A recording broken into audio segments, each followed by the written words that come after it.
Thank you for being here today, Reynelda. As you know, we're doing our awareness campaign, and our first week is focusing on health equity. So we just wanted to start out with, can you give us like what is health equity? Just a basic description. Health equity, by my definition, would be ensuring that there is fairness and equal access to resources and support so that everyone can be their best selves and ensuring that their healthcare needs are being met. Yes. And so when we talk about health equity, that's kind of like, okay, that we're assuming like that ex should exist or does exist, but we know it doesn't. That leads to healthcare disparities, which is what I wanted to ask you about. What are healthcare disparities? I would say healthcare disparities are things that can put a group of people at a disadvantage for receiving best healthcare. Sometimes it's based on maybe their a socioeconomic status, so not having a higher income that allows them to access care, or maybe they live in a part of the country where their access to healthcare is very limited in terms of distance and location, or maybe there are disparities because of not being included in research or data to be able to show the some of the discrepancies between those who maybe are not receiving, testing or preventative care compared to the larger population or more affluent population. And when we talk about healthcare disparities in terms of, in the United States where we live, but also thinking globally, obviously it's different in every country. Yeah. Yes, most Yeah. definitely. And even the biggest thing I would say is terms of race. We know that Black Americans or those historically marginalized communities definitely experience healthcare disparities at a higher rate. And so sometimes those things are systemically rooted in, just racism or just being, excluded, many times. Can you talk a little bit how this shows up? So specifically, we're talking about inflammatory bowel diseases, Crohn's disease, or colitis. From what you've seen with the advocacy work and the work that you do around these topics, how have you seen it show up in the care and the treatment and the patient experience of IBD?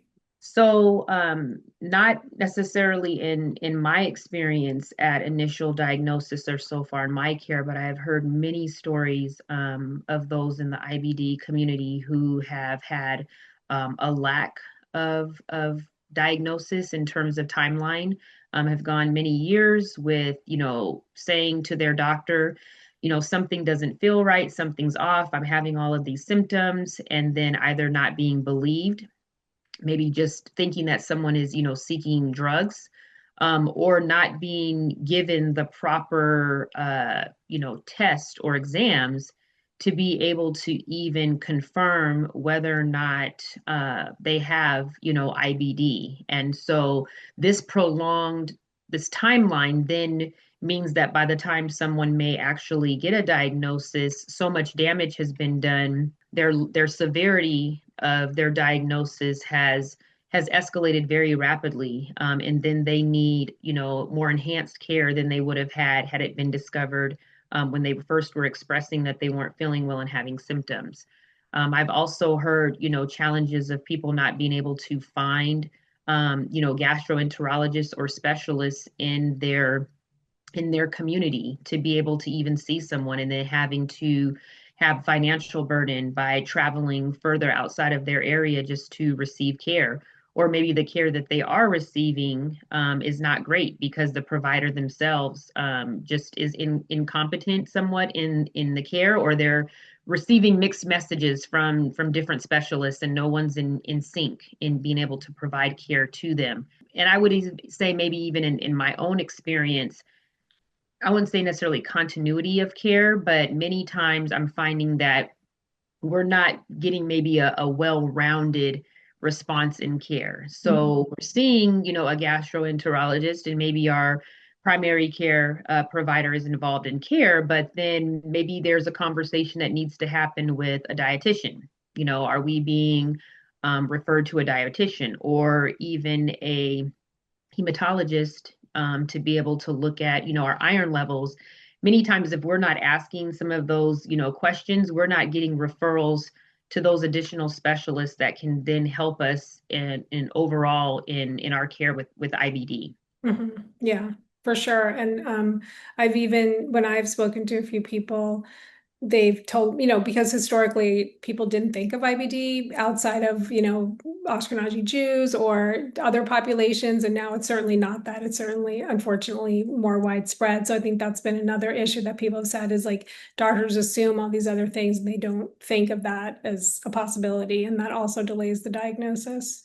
Yes. And I mean, even for myself, I had not well, have heard of Crohn's, but never of UC or colitis. And then upon being diagnosed, I definitely did not see many people who looked like me. So then it does, make you think that, oh, maybe this is a disease that, only exists amongst a certain population, of people. Or so that in and of itself, from the prolonged diagnosis to then being diagnosed and not receiving proper care to then not finding a community where you can get support and resources, all of that is really challenging in when having IBD. Yes, yes. I mean, I think also we've learned now over the years that IBD, even for everyone, is very different in each person. And, we have to consider, cultural, ethnic, backgrounds and all of those things because there's also research showing there may be some differences in the genes or how it's expressed in different populations. So it's very important Yes. to, yeah. And I also would mention too the prescribing of medications, because it's not a one size fits all, but I myself have taken this steroid, but I have heard horror stories from people about prolonged steroid use, specifically prednisone, and how that for some women has led to, infertility, Mhm. so many other challenges because they were left on something way too long Yeah. and not given other options to be able to kind of treat their IBD. Granted, the research and has come a long way, and yes, there are new medications that are available. However, just knowing just the effects of being on a steroid for a long time and then someone then seeing that manifest later on down the line can also be looked at as being something that's challenging in care, and unfortunately for many people has put them in a position to then experience uh, other illnesses from that. Yeah. I mean, and even probably with the new medications that have been available, some physicians probably are still leaving patients on steroids for a longer time than they should be. So, yeah. Yes, yes, most definitely. So I would say a lot to be looked at, just within IBD for sure. Yeah. Yeah. Because IBD is complicated anyway, and then layer on all these other issues. And how do you feel that a patient's like culture, their ethnicity, race show up in managing their IBD in terms of how it might be managed differently than someone in a different demographic, and also including how, I mean, I know you have your personal experience, but just the experience in the communities that you work with, how does that, do the doctors talk about that? Are they helpful in some of those issues, the cultural issues that are different Right. from, you know, someone that looks like me? I don't, honestly know that that's ever come up since diagnosis for me in terms of being, a Black woman being diagnosed with ulcerative colitis and IBS, and, how that affects me or how I experience it.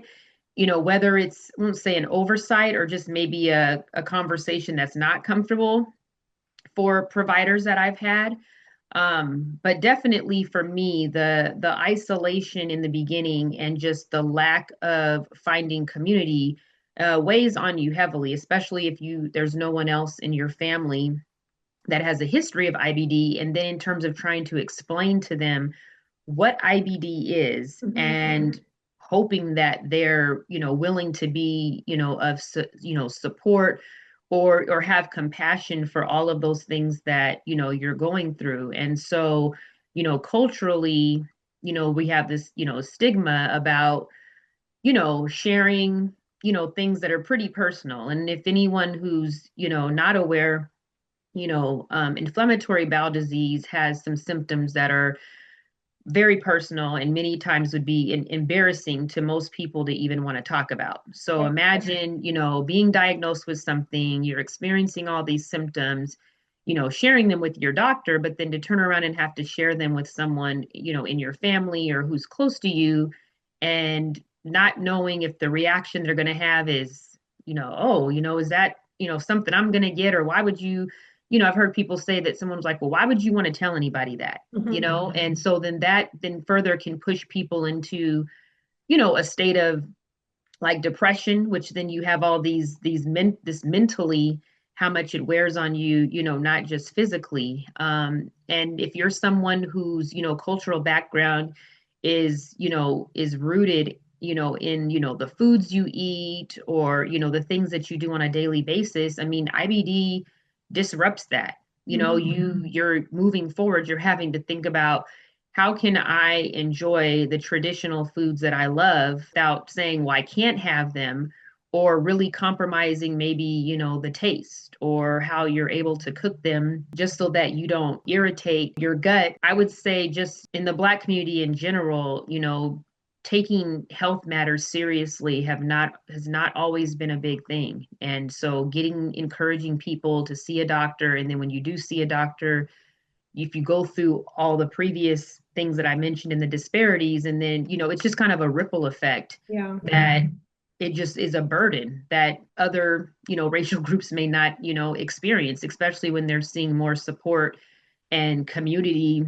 And maybe even, I'll even mention like research. I mean, I've Yeah. talked to many doctors who have mentioned, we don't have good data on, how IBD shows up in, maybe let's say the Black community, because no one participates in clinical trials. Well, do you know why that is? Do you know the historical context around participating in research? Mhm. There's a reason why you're not seeing those numbers be higher. And so all of it just compounds together. And I would just say that, my experience compared to someone who is white is just completely, it's just different. Yeah. There's just no way around it. So I, is always trying to navigate that space while being, supportive of others if you end up encountering them. Because again, when I do meet someone that has IBD, I get very excited because I just don't encounter people that often, that look like me. But in other spaces, I would see a lot of people who, Yeah. maybe white, that have IBD. So there's so much to be said, about it, and it's not easy to navigate. So we have to find those community spaces. We have to find those providers who are willing to be, understanding and asking those questions about, hey, what can I do, to support you? Or I don't want you to lose, your ability to still have the foods that you enjoy within your culture. Like, what can we do to try to make sure that that's not lost? How can we support that? Yeah. Yeah, I mean, I think you brought up so many important topics around talking about this issue that a lot of people don't understand. Like even just the food, besides the fact of, your certain cultures eat a certain way, they're used to eating a certain way, but it's also like, so then you have to eat differently. And also the family doesn't understand. So they're like, hey, just have that. Why are you not eating? Then you have to deal with that layer of it with, trying to explain to your family, why you have to do that and they don't understand. And I also think the other really important point you brought up is just the stigmas within cultures. And I've seen that with people in our community from all different cultures. I mean, it's incredible how there's shame and that's one thing and not talking about it, but there's also like you also brought this up about how why aren't haven't there been a lot of Black people in these IBD trials or other trials, and it's like lack of trust and having to understand that, and then there's more work being done to like be more inclusive and build up the trust, but people don't even understand that the trust part is really very important. And the way you build trust in those communities is different in the way that we do it in other communities. So, Yes. there's a lot. Yeah. Yeah. And we don't have enough providers who look like me. I mean, I would love, to have a Black provider on my healthcare team, but unfortunately I don't. And Mm. so that, I believe, plays a huge role in just the ability to understand, to provide care. Having someone who can relate just makes a big difference. And so if people are going into a doctor's office and the person that they have to receive their care from is just not understanding, doesn't even try to ask, just you've basically shut them down. And if they're not feeling well, you've just made the situation just 10 times worse. Yeah. Because now the question is, am I even going to receive as good of care as somebody else who doesn't look like me would receive?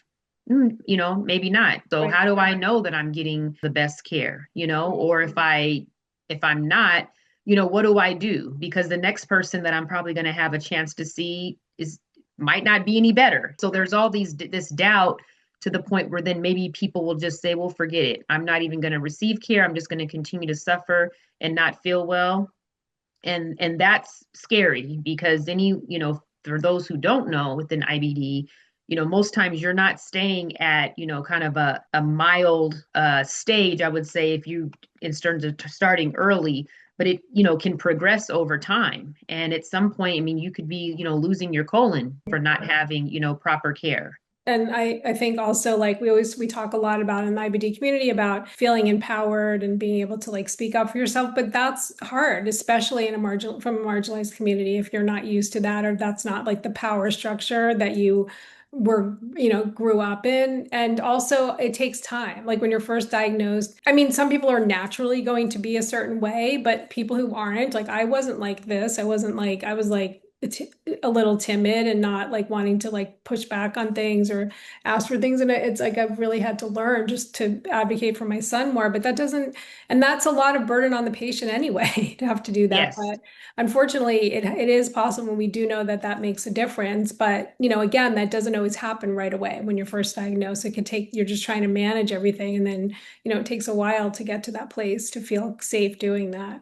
So. Yes. And many times, I mean, you don't even know the questions to ask. You're at the end of the appointment. It's like, well, do you have any questions?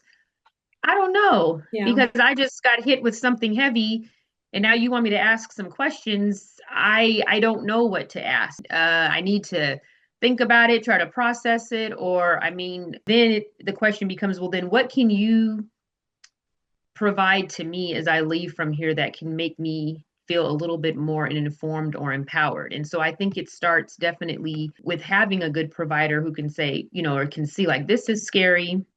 No, this is overwhelming, especially if you're going to an appointment by yourself, which I Yeah. mean, I did in my initial diagnosis.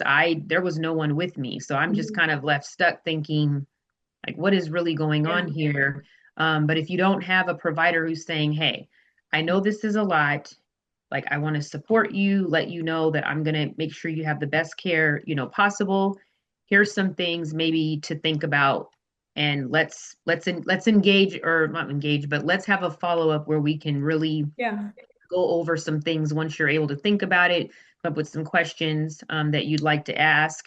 But just giving something so that when you leave out, you feel like, you know what, I know this is a lot, but I think there's somebody who's going to has my back and is going to help support me along the way. So, Yeah. when you speak about some people being good at just from the beginning, they're going to ask a bunch of questions. They're going to do all of the things. Many people are just not doing that. And so how then do we where do we find, that support? Where do we find that community or that voice?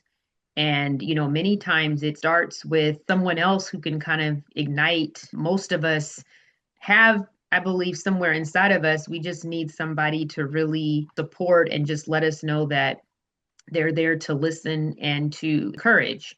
But I also know that there's some people who that may not ever be the case.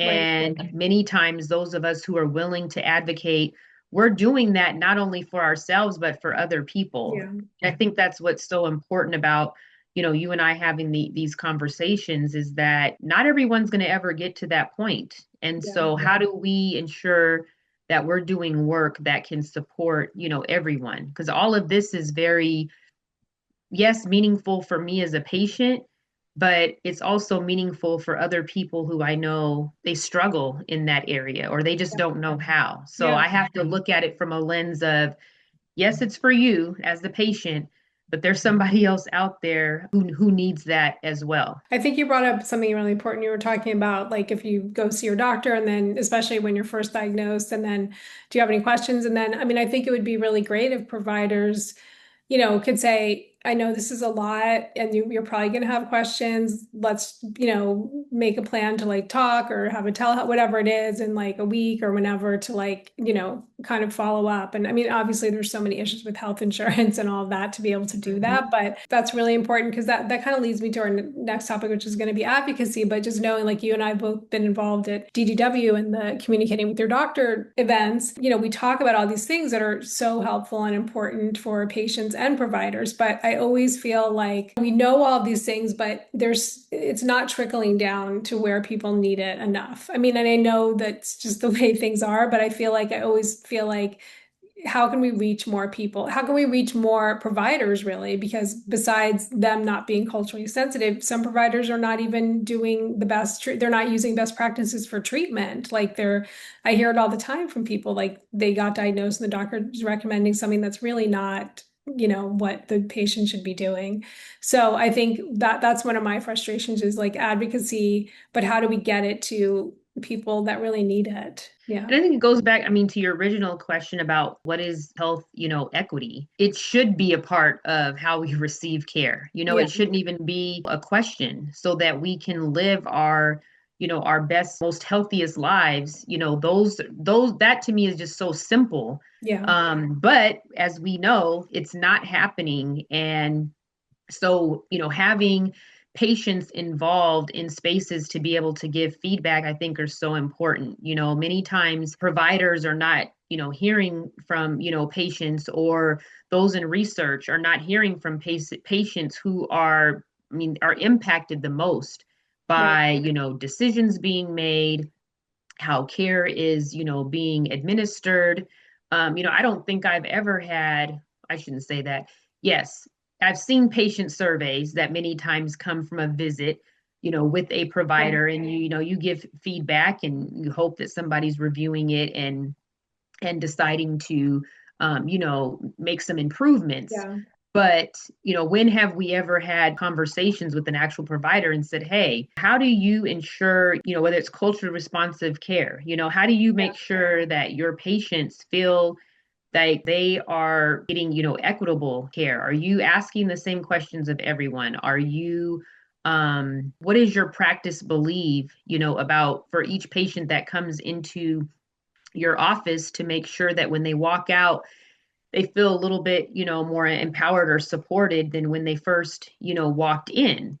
And so advocacy, is a lot about being able to just kind of, use that voice, but also make change. And Hmm. so that can't happen if we're not having, conversations or showing up in spaces where those things we would hope people, are listening. Yeah. And so I appreciate when there is an invitation to be able to share because then I'm thinking, oh, someone is actually is they want to know, they want to maybe make change, they want to make improvements, and that's important. And so however we can do that, being involved as patients, as community, it takes everyone coming together to make sure that all of that can happen. Yeah. But I understand though that there are many spaces where that does not happen. And so how do you have a voice when you're not given the platform to even use your voice. I can't, I don't feel as if I can, I can say anything. Yeah. I don't believe that what I do say is even heard or listened to. And so then I'm just going to shut down and Yeah. I'm not going to say anything. Yeah, yeah. I agree. And I think it's also just like we're like I always say, like patients or caregivers are dealing with like all these disease issues and managing the disease. And then we also have to be the ones who are advocating for change. And it's hard work. I wanted to talk about a little bit how the landscape of IBD advocacy has changed, or how have you seen it change? I mean, I definitely think things have gotten better in terms of at least being able to talk about these issues and people becoming more aware of these issues. And I know that you're part of Koji, and they've done an incredible job of bringing these conversations to like every space, every IBD GI space, which has been really helpful. It's been helpful for me, even just learning a lot. When I first met Melody, I learned so much. So and even just even here in LA and the communities that we work with, and, also with gender issues but, I do think there's positive change, but how do you see the landscape changing in that regard in terms of advocacy and Right. awareness? So I would consider myself kind of a newbie in terms of years of having, IBD. It'll be a full 8 years coming this December. And so I have met many people who have, 10, 15 plus years, ahead of me in being in this space. And to talk to them and to hear them, share with me stories of how, they couldn't find community, anywhere. They barely knew anyone. They kind of just kept it to themselves.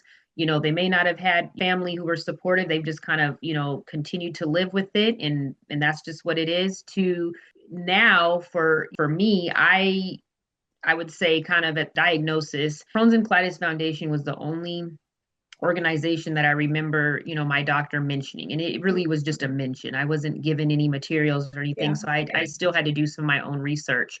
And even in doing so, still very typical, I would say, of probably, traditional walks, that are used to, raise funds, maybe some, workshops sometimes around sharing, information or resources, and seeing that to then finding myself being involved in, Koji, the color of, gastrointestinal illness. And at the time that I found out about the organization, it was the color of Crohn's and chronic illness. So the name has changed, but the core like foundation of what Melody created was definitely about community resources, advocacy. And so I was just happy to, be able to find a community where, everything that encompassed that was reflected in like my culture. And so I thought, oh wow, okay, I actually can see myself. I actually am not, alone. I'm not the only one, dealing with IBD. There's others like me. And, since then, just seeing, other people be able to use, social media as the platforms to be able to just bring awareness. The conferences that I've been able to attend and just, have conversations with people who talk about, as you said, they thought it was a white, like Jewish, Yeah. disease. Now they're seeing, the higher incidences of it in terms of other races, or even in pediatric care. I've talked to parents who are like, when my child was diagnosed, it was very hard. Like, I Yeah. don't think there were many options. Didn't know what was going on. This time spent in the hospitals was just crazy. And so just, thankful to be able to see more, drug therapies that have been created, more conversations, think beyond just how do we kind of like treat symptoms, but how do we also bring in whole care? So, conversations about diet and what are maybe some recommended diets. I'm really interested and passionate about, the mental health space. Yeah. I didn't even know there were GI psychologists. I Mhm. didn't learn about that until I went to, I think it was my first, equity in GI with Koji, and someone there's like, oh, I'm a GI that or a GI psychologist, and I'm thinking, what is that? And so, knowing that, mental health is also a big part of, of IBD, and so seeing all of these things and how they kind of fit into this bigger puzzle. But like I said, the conversations that I've been a part of and to hear from other people, I would say that we're on a positive, trajectory. I would say moving forward with, for me, having a lot of hope. And even organizations, yours, for instance, I'm learning about all of these now only because of having IBD, Yeah, and I wouldn't have, or people deciding to create organizations because they don't exist, right. like, not necessarily, I'm not saying relying on one national one being there to try to support everyone, but hey, sometimes you have to create something that really meets more of your needs, and I love that. So I'm very excited, and but I also still would like to see more, and I think a lot of that comes with even our federal government, about how some of these policies that are Yeah. currently not in place do not support the care that we need, not just in IBD, but just in healthcare and Yeah. illnesses in general. Yeah. So I would say there's a long way to go on some sides of things. And then on other sides, there are people who are really creating, opportunity and community for us to just be able to thrive, that much more. And that's important in having this illness. Yeah, I mean, I agree. I think like IBD is so complicated and different in every person and every different population and every age. And so I always say, each organization has a different focus. Like, there's the Crohn's and Colitis Young Adult Network, there's IBD Moms, there's Koji. And then we started a lot because we were focusing a lot on parents and caregivers because I felt very alone and I didn't feel like I had any community of people or parents that would understand. And that, and pediatrics also. And then we've grown to add some other things, but I think the more the better to like work together and also address the needs of the people that you already feel so alone when you get Mhm. diagnosed. And then if you don't have some place that feels safe as a community, it makes it worse. So it's really important to Yes. have these different communities where people can. Yeah, awareness is huge. Besides the commercials that you see Yeah. about drug therapies, people still just, you mention IBD and they're just like, what are you talking about? And have said this many times before, is that people, organizations or illnesses get a lot of focus. And I understand, based on certain, various, reasons. But for IBD, and just because of the complexity of the disease, definitely need a lot more just conversations. Yeah. And that's where, organizations like yours and Koji and Girls with Guts really trying to make sure that, to say, hey, we are for this community. We are here to support, and we want you to know, like, what this disease is and how it impacts people, and just the higher, just, rates of, of diagnosis, and just the increase in that some people are suffering, in silence. We really don't know how many people out there have Yeah. IBD but have never been diagnosed. And so that, to me, is what I, really love about just the smaller organizations that are making really big Mhm. impact. Yeah. That just, for me, creates, hope, Yeah. moving forward, just within the IBD space. Yeah, I agree. And I think you're right about lack of maybe funding for research for IBD, or, just there's so much misinformation or it's not understood. But I think it has to do with, the numbers maybe being smaller. But like you said, we don't, it's hard. Sometimes people aren't diagnosed correctly. And I also think the nature of the disease. But what's interesting about it is, like, I don't know the statistic right now, but I have looked it up in the past, where the cost of IBD is extremely high compared to any other illness. So it's like, and of course, there's all these complicating factors like health insurance, cuts in the government, all these things that are contributing to that. But it seems like we'd want to figure this out because we're spending a lot of money treating these patients, and so, Yes. yeah. And I would love to see if you find the data on that. I just randomly, from the current medication that I'm on, and I never did it before, but I don't know well, I know why I decided to do it, because I had insurance issues once I came off of a clinical trial with it. And I thought, I need to Google and see how much this medication really costs. Hmm. And when I saw the amount, that is what Crazy. Google told me, I my jaw dropped. Yeah. I thought there is no way, even if I was a millionaire, I would spend that much money on a 30-day supply of I thought, whoa, like it really made me pause for a moment and think, Yeah. wow, I have something, I won't say special. Yeah. I have something pretty crazy if Yeah. that's how much it costs to Yeah. actually just take the medication that I'm taking. And I know other people, also that, take medications that are very expensive and costly, and people who go in and out the hospital and they have to have all of these, these surgeries or, or things, or if you have an ostomy and you have the supplies that go along with it, Yeah. it's a lot, Yeah. and if it's not, say, diabetes is different because it's as common as it is in many people, the cost associated with that, I'm sure because of the higher amounts of maybe manufacturing of whatever it is that is needed for, for diabetes care.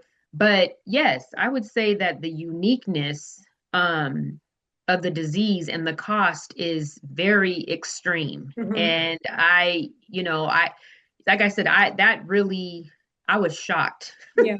And but I it's was like also, it was like a reality check of like, oh my gosh, yeah.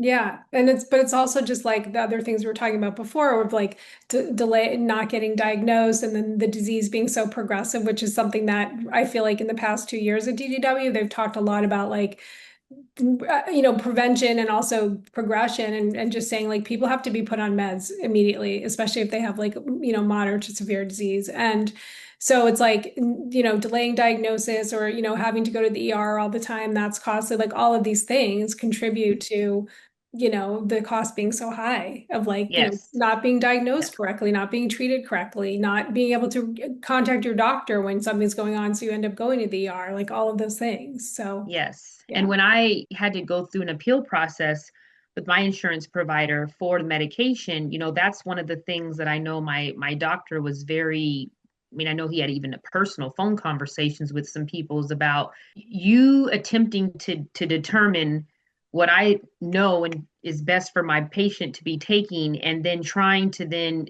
switch and decide what you think they should be taking can be can be costly in the Yeah. long run. So you're not necessarily going to be saving any money by determining what you think is best. It actually could end up costing you more, because if she ends up, in the hospital or something, from not being on something that we can see is actually keeping like her stable and now in remission, that's, that's less costly. Yeah. That Yeah. makes more sense, and in hearing that, I'm like, it's kind of common sense, but at the I don't same understand why time, they're so short-sighted. It's like yes, after all this time, yeah. a game that's definitely, played, and we could go on and on about, doing appeals, and many times Yes. people never get to that point or don't want to, because it's challenging, it wears on you mentally, and it's a process. And so I can see why, many times people will just say, oh, forget it, I'm just going to do whatever they want me to do because I'm not going to go through all of this hassle. Yeah. And so so yeah, so that, like I said, is a can be a whole other conversation about, really, to me, in my mind, is a part of advocacy at that point, because Yeah. you really have to, stand up for yourself and basically prove why you are worthy of Yeah. getting access to a medication or something that you need for, for your illness. So Yeah. I mean, I just went through the whole appeal also for my son's brand medication. And one of the things I said, we did get it reinstated, but I probably spent like 20 hours. And at some mhm, point, my son helped me with some of the things. And at some point I said, he was like, I really want to stay on the medication, but I don't have the energy to do this. Like, and so if you don't have someone to help you, I know a lot of people who've had to do, and they're just like, I can't deal with it. I'm just going to try this, mhm, and then then when we got the letter that it was reinstated, I was like so happy. I was like, I deserve a medal. And then I'm like, wait, I'm just happy because he can continue on the medication that he was, you know what I right. mean? But I was like, but it was, as it's exhausting, and it's a process, and patients are already dealing with a lot Yes. of things. So it just adds an extra layer. And you'll probably encounter it again. That's the Yeah. sad part, is it's not a one-time thing that happens. You'll probably see it again Yeah. during the course of your, disease, Yeah. and so that's the part that, is even more frustrating is that, oh, it's not going to happen once. It's going to probably happen a few more times. And, having that fight in you to continue to do that is asking a lot of people, especially when you don't have someone who's helping, like beside you, helping Yeah, you with that, that process. Many times it's not designed for you to have the support and the success in all of it. right. It's most times for you not to. Yeah, And it's so, shooting against you. Yeah, to cry tears of joy for going through an appeal process to just get medication prescribed continue. by your Yeah, doctor, it's crazy. It's like, yeah, why am I crying tears yeah, about something that we shouldn't even have to come to this? But as you've said, you're happy because you're thinking, oh, well, all the hours that I put in yeah. actually paid off. However, the flip side of that is some people put in a lot of hours And and they they don't. don't Yeah, have and they yeah, don't have that, that outcome. yeah. So then what? Right, What happens, beyond that? right. So I want to be able to support, now that I know, how can I then help other people feel confident and comfortable going through, that process, and letting them know that, sometimes this is just the beginning. Yeah, So how do you build, that resiliency to say, this basically is all a part of my IBD journey, and I'm right. not going to know about it until it actually happens, because I never thought it was going to possibly be a thing, and then when it happened, I thought, oh, okay, what is this? But now I know, and I can for future, Yeah. I'm prepared. Yeah, yeah, I feel the same way. And just bringing in back like the things we were talking about in terms of like equity, I think there's also like bias. So it's like if you're someone going through that process and the person, you're from a different background, you're Black or South Asian or whatever, there's going to be bias and they're going to have that could be another layer of difficulty actually of, Yes. trying to get it approved. Yes, no, definitely. Like people's ability to understand legal jargon, Yeah, that's on like health documents, literacy. Yeah. some insurance companies do a great job of outlining all steps, and Mhm. others, it's so complicated for a Yeah. reason. Yeah. And, or if there's someone who's like, well, I feel as if I need to get, legal counsel.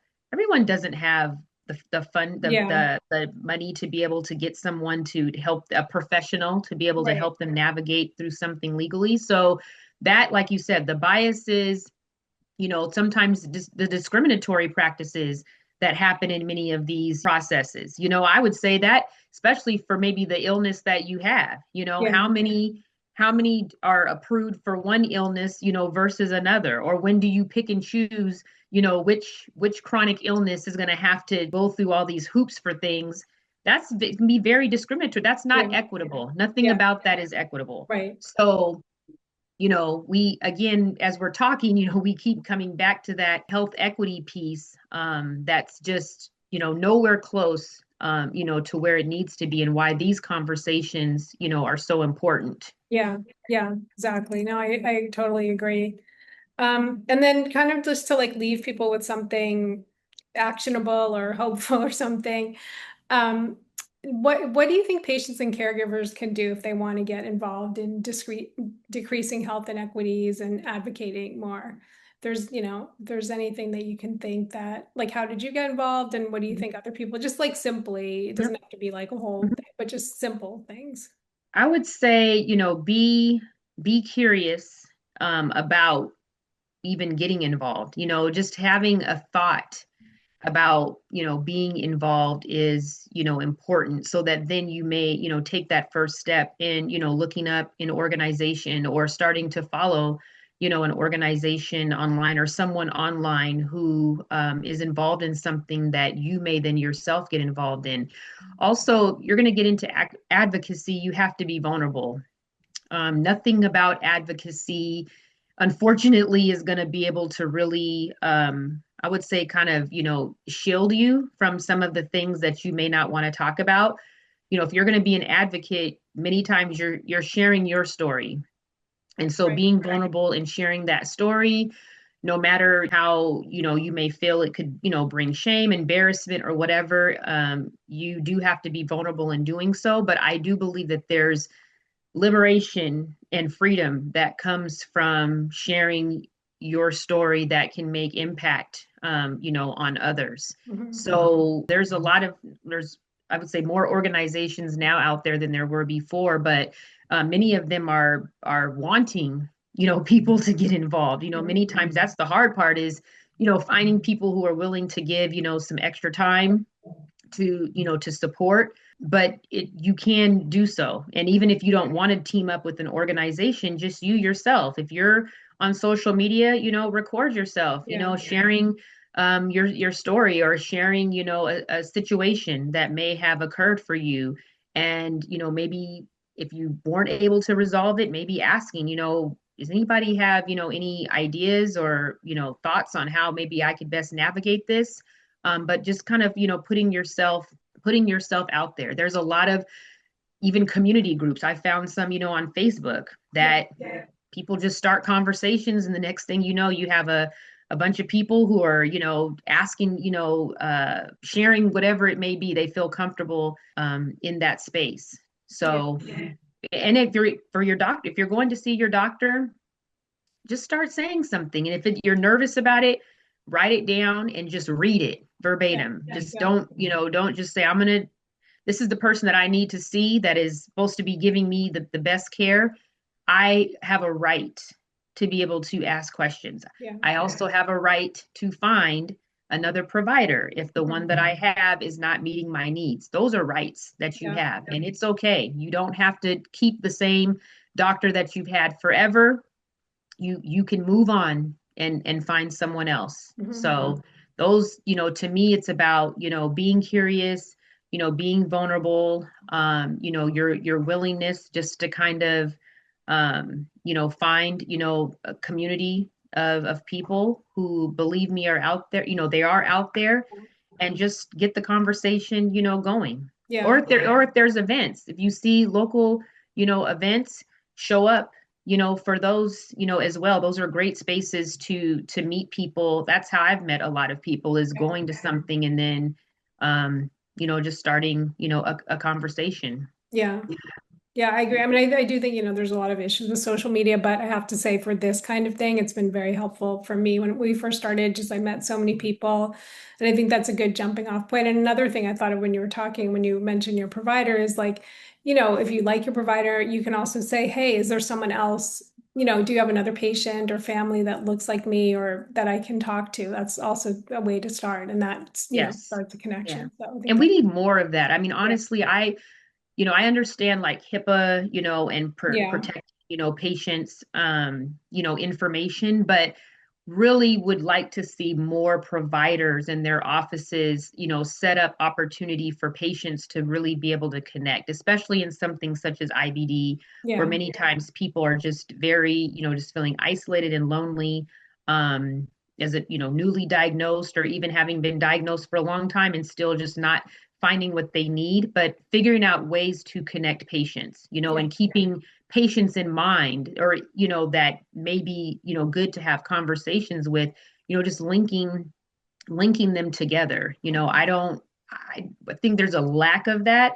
And I would like to see, more of that. yeah. So, maybe in the future, that's something else that we can work on, is how can we get a provider to want to, pilot something where we're, connecting, patients, Yeah.